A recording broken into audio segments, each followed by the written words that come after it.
So hi guys, welcome back to the channel. The pond temperature currently is 21.8 degrees, as you can see there. The koi are happy. They're going around their usual business of looking for stuff. I don't know what they're looking for. They're mainly like chewing on the liner and stuff, waiting for their next meal, I guess, for me to put in. It's getting cold outside, and I think the lowest temperature so far this autumn, I'll show you, and it was last night. So the temperature now is 11.6 degrees outside. Last night it went down to 6.7 degrees. The house temperature is 19 degrees outside, and the cavern temperature, that is what the temperature is in the cabin there, is let's see, focus here. It's 23 degrees inside that cavern, and this is the temperature inside the house, 19.3. So as you can see, it's even warmer inside there than inside the house. We haven't put on our furnace yet, so there's no heating in the house. And I think it's the longest it's ever been that we've gone through without heating. Usually in October, it gets cold enough that we have to turn on the heat in the first week of October, but right now I think we're on our third week. It's October 22nd, and we haven't even turned on the heat. But I noticed that it's getting cold inside the house, and I think soon, either the next couple of days, I'll have to turn on the heat. The last time we turned on the AC, the air conditioning, like it was in September. So normally, sometimes it seems that soon after we turn off the air conditioning, it's time to turn on the furnace. So it's been good, and it's been cost saving for us to have not been able to turn on any air conditioning or any heating. And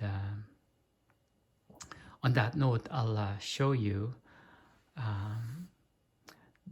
some sort of weather report that I keep track of, and I'll show you what the temperature has been in the month of October. So this is the spreadsheet that I keep. It's on Google Drive, and you've seen this before. And this year, the first 2 weeks of October here, from October 1st to the 15th, these are the morning lows right here, and these are the afternoon highs. And so far, the average lows have been 15 degrees, and the average high has been 22 degrees. And these are just the swings from the highs and lows.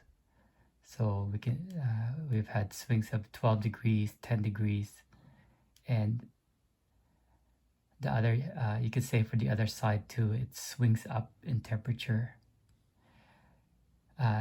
This column here is the pond temperature, It's been nice. It's been in the 20s.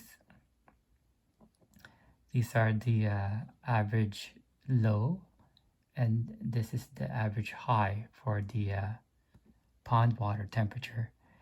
And the swings from the lows and the highs hasn't been that much ever since I covered the pond, which is, I'm pretty happy about. And this year, the weather have been pretty warm the first 2 weeks of October. And I don't guess anymore because of my record keeping. I can tell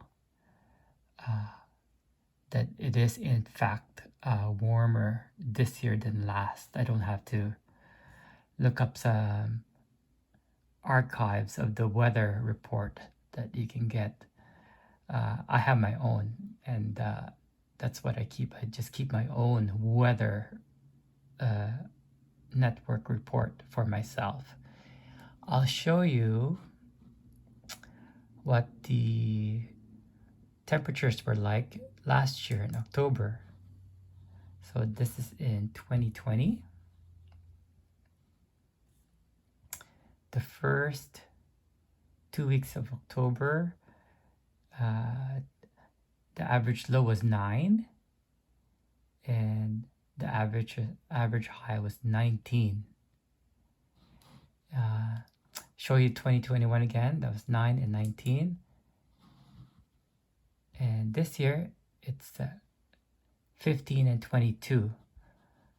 That's a good 3, 4, 5 degrees warmer this year.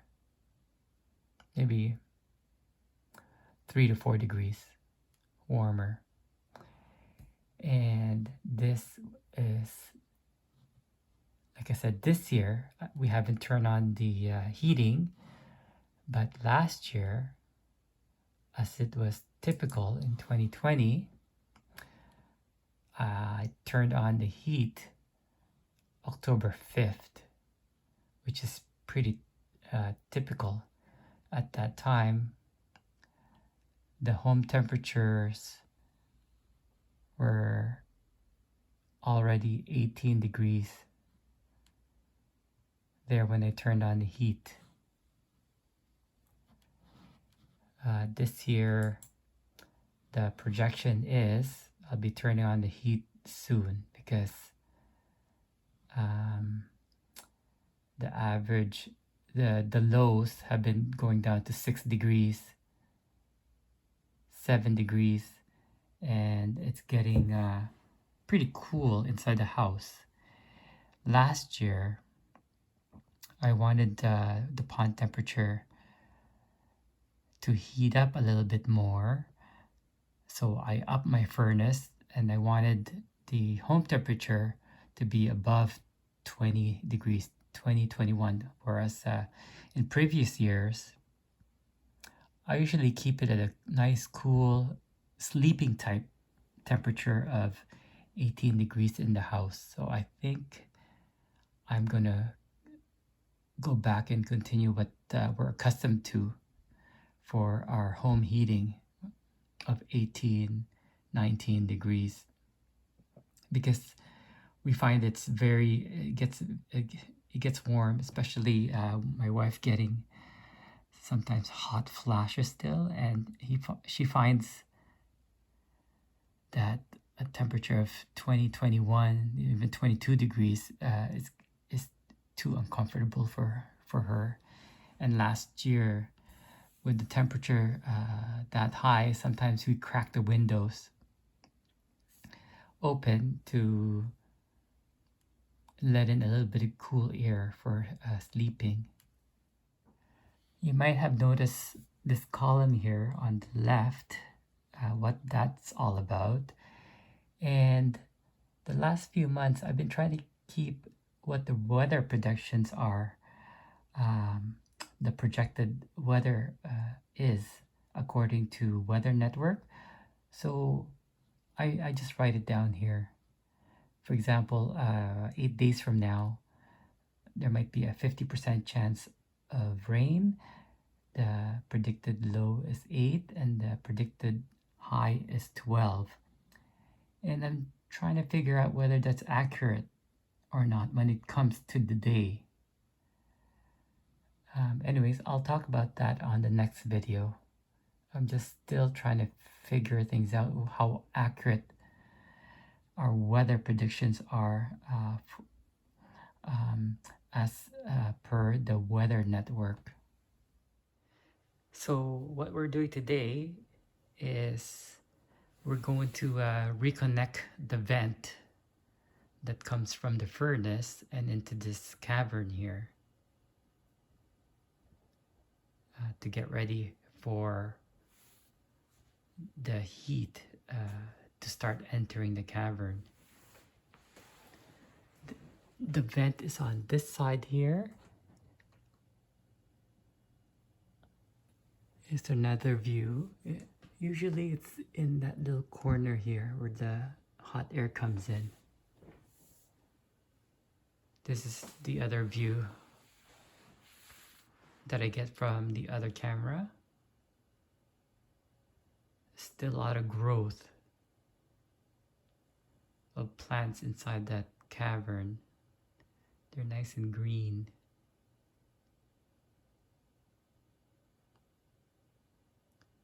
And the fish are hanging around near the feeding area there where the food drops out of the ceiling.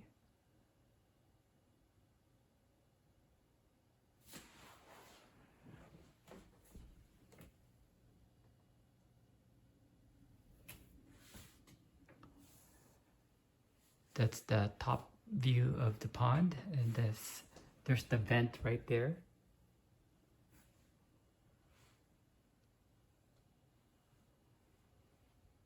And you can see it here.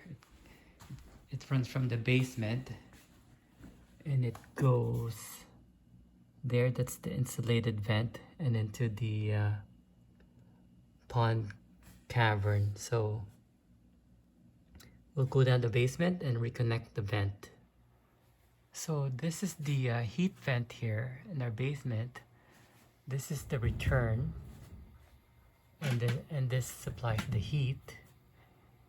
And it runs from here underneath here, and that's the vent here.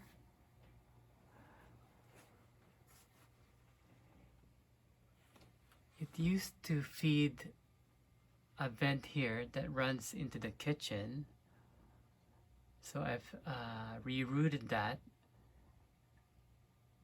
that way towards the pond. We don't really need this redundant vent here in the kitchen because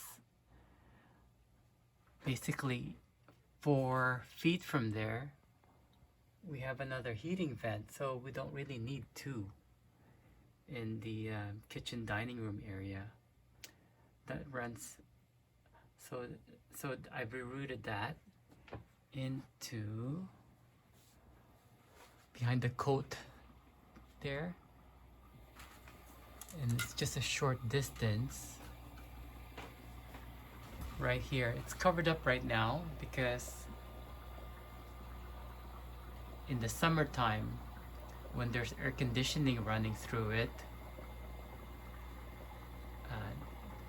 I don't really need air conditioning to go into the cavern. So I've disconnected the vent here and then just put a plastic bag and a rubber around it to sort of seal it. Sometimes I think it'd be a good idea to have some sort of valve that you can open and close, like a little ball valve or something, but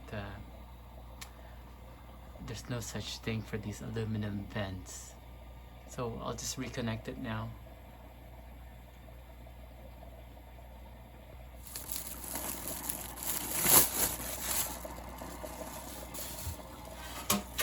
So I'll just have to reconnect this piece here.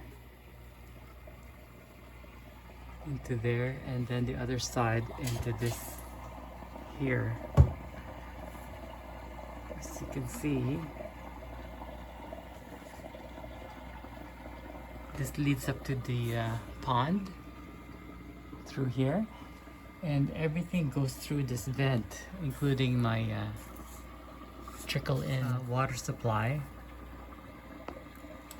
and all the air lines that comes from my aerator, so they don't get frozen during the winter time. You can hear the pond bubbling.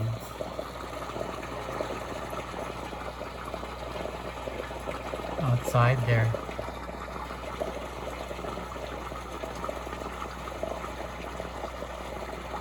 Say hi to them. Hello! You guys okay in there? Hello!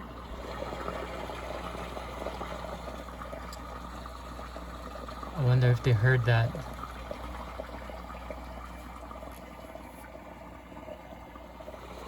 You can even feel the and smell the moist air coming out of there. I guess the air is kind of like coming in from the pond cavern and into the room here. It's moist air. Don't smell any fishy smell. Just feels like damp laundry dryer air. Like, you know, the kind of air that you smell coming out of the vent of the clothes dryer.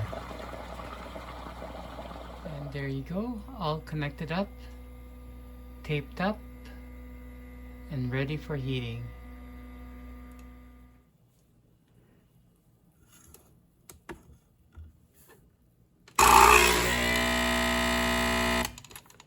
Time for a little afternoon coffee. So, feeding regime for the winter.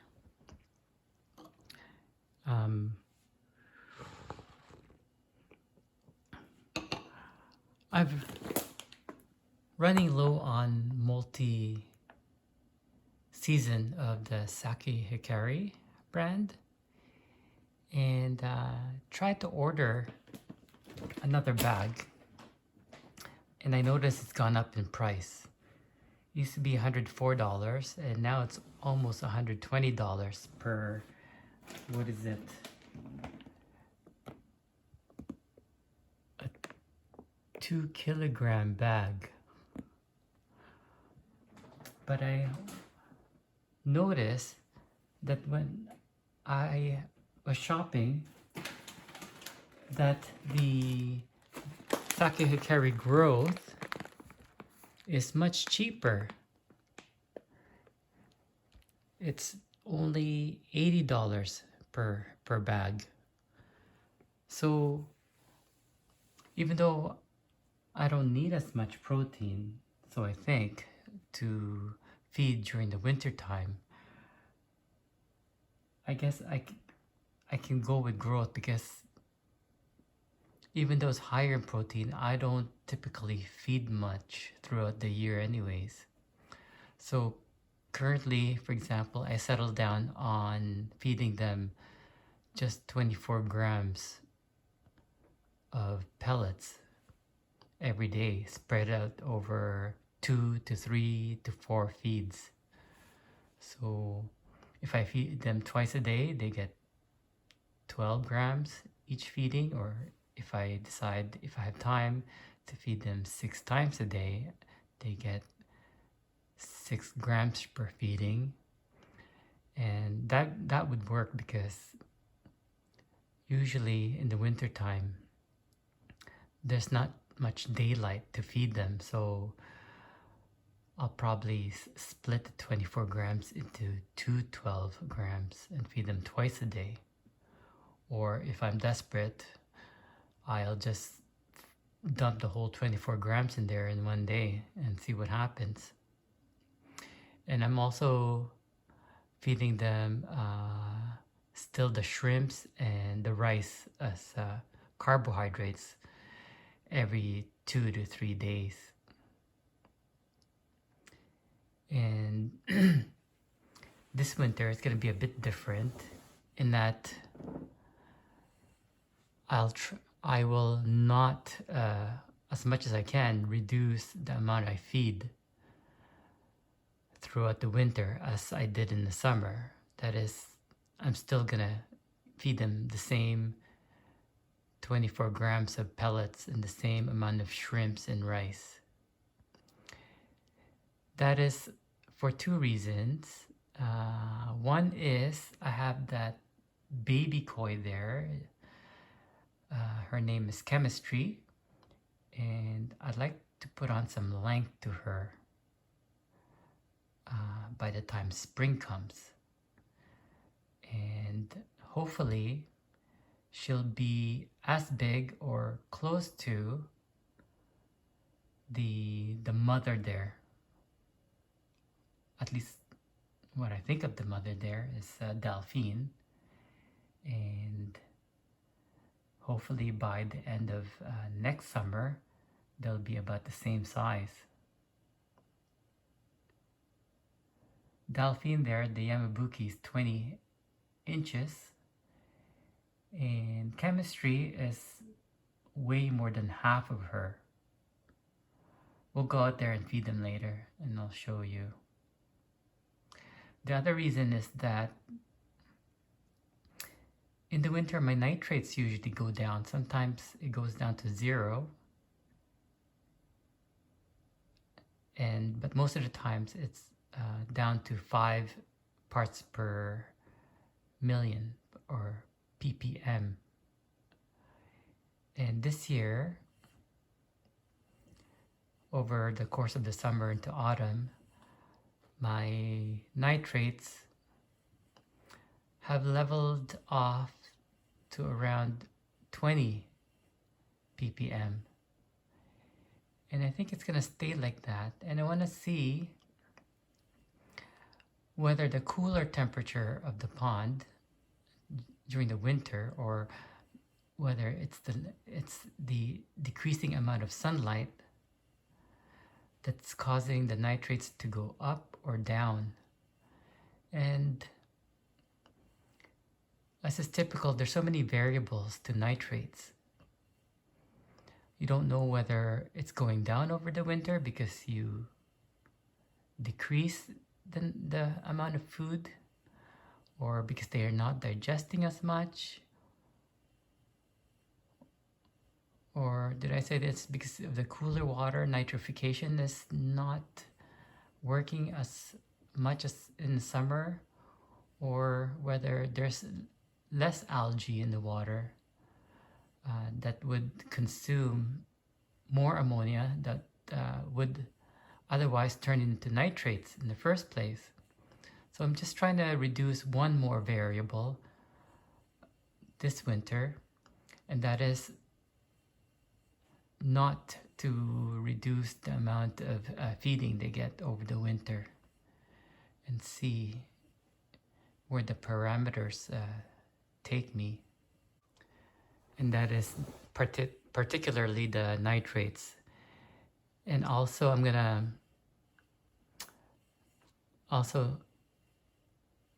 make one more parameter stable, and that is the amount of water that I'm trickling in, which is gonna remain the same as in the summertime.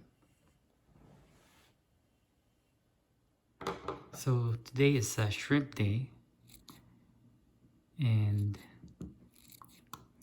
we're gonna feed them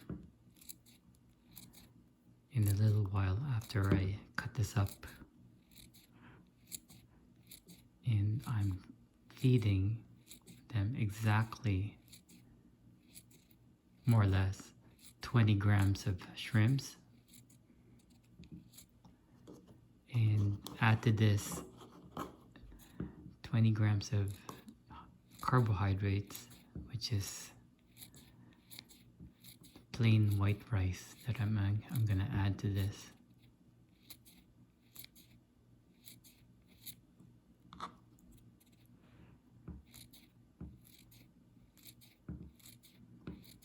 And we're gonna open the pond up instead of dumping this through the feeding hole.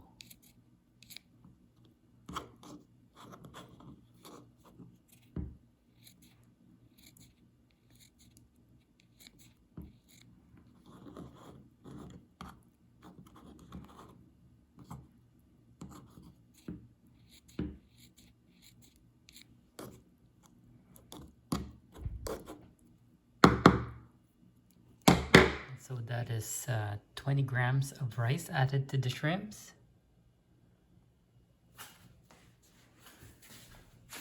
Just mix it all up a little bit.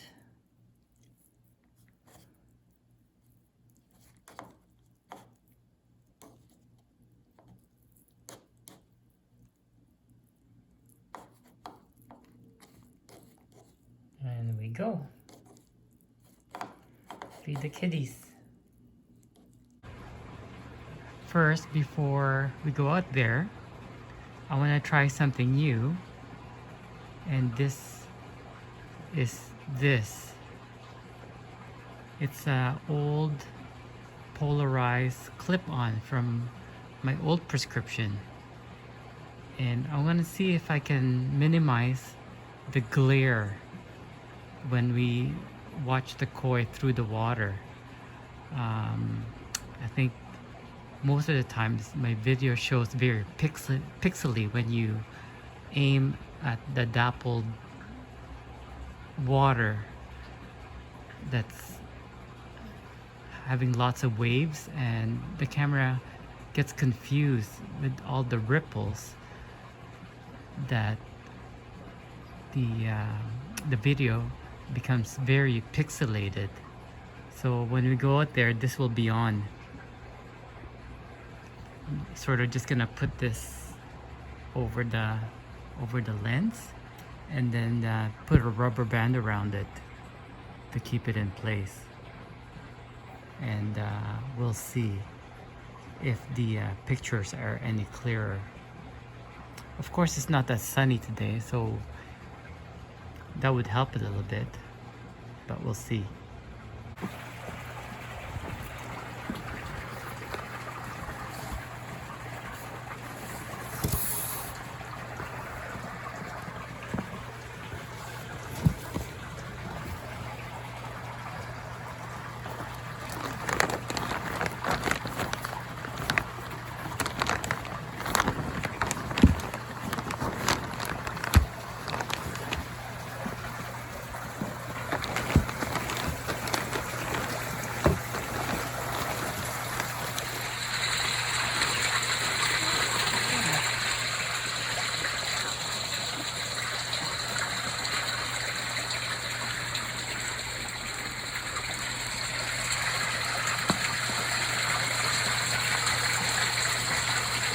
Hey guys, lunch.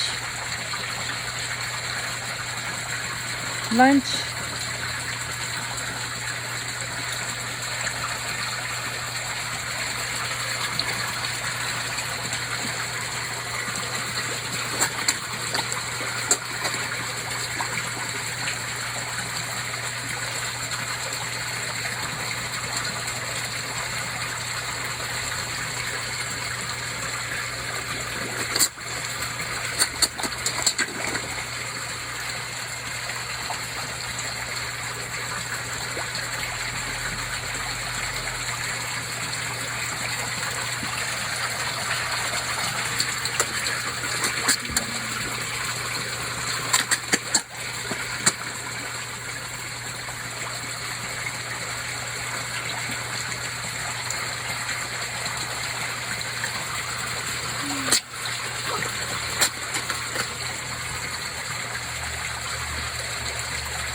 Bye.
This Akami ogon or kigoi, it's got blue eyes.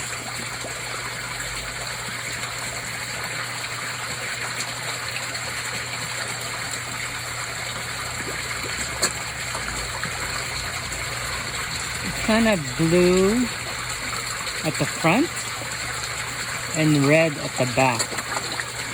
I don't know if you can see that.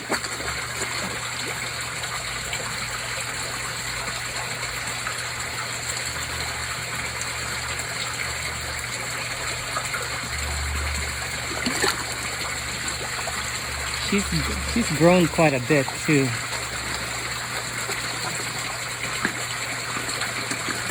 Her head's gotten bigger. And she's sucking a lot more. She's got a good suction on her.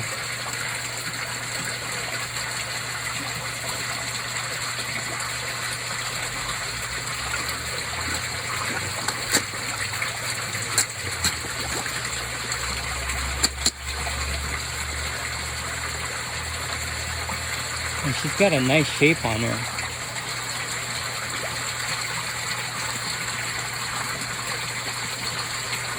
Nice long body.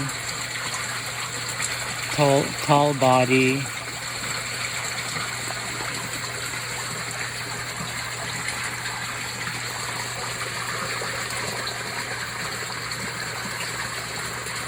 See, look at the blue eyes.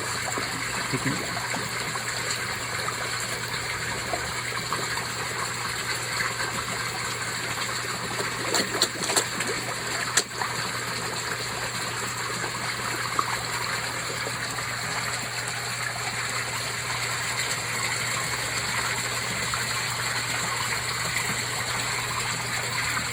somebody want to suck the bowl?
See that?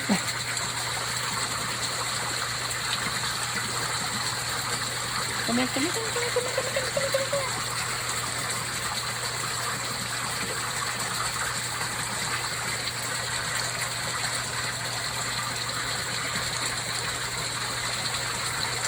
That's how wide this guy is.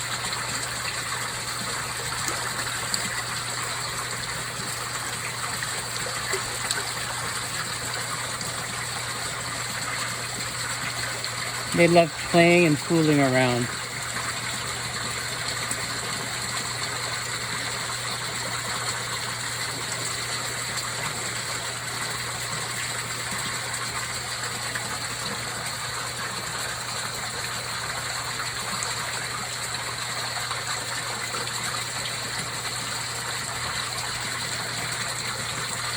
This guy, never give him your finger. This guy, he will break your finger.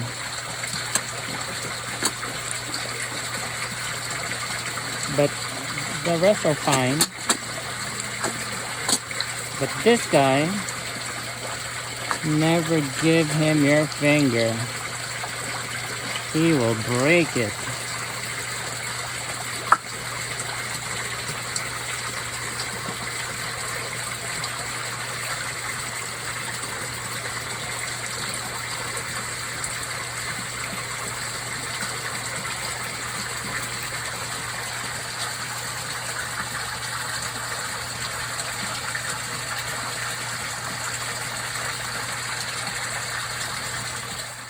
Hi guys, I'm back inside. I just finished vacuuming the pond too. That's why the water is a little low. Didn't vacuum that much waste. I think they're digesting the food pretty good. And that, or there's not much algae going on in the pond either. And going back to the food, I don't know why the Sake Hikari multi-season is like $40 more expensive than the growth version. The growth version would have more proteins in it. It would, I think, contain more fish meal. So I don't really know why it would be that much more expensive. I've fed growth before, but I was feeding a little, just very little during the winter time. And I can never figure out why people switch from high growth to like low growth or wheat germ during the times when the water is colder. They say the wheat germ is more digestible, but how do you prove that? To me, if they eat it, that means they are able to digest it. If they don't eat, or if they're not eating, that means the water's too cold in the first place for them to be digesting anything. That's why they don't eat their food, from what I can gather. But of course, mine, because of the water temperature and it's heated during the winter time, they eat 24 hours a day, 7 days a week, 12 months of the year. And with the growth being much more cheaper, I rather feed that than the more expensive multi-season. Anyway, so I hope you like this update, and please like and subscribe if you like the video. I'll see you next time. Bye bye. Take care.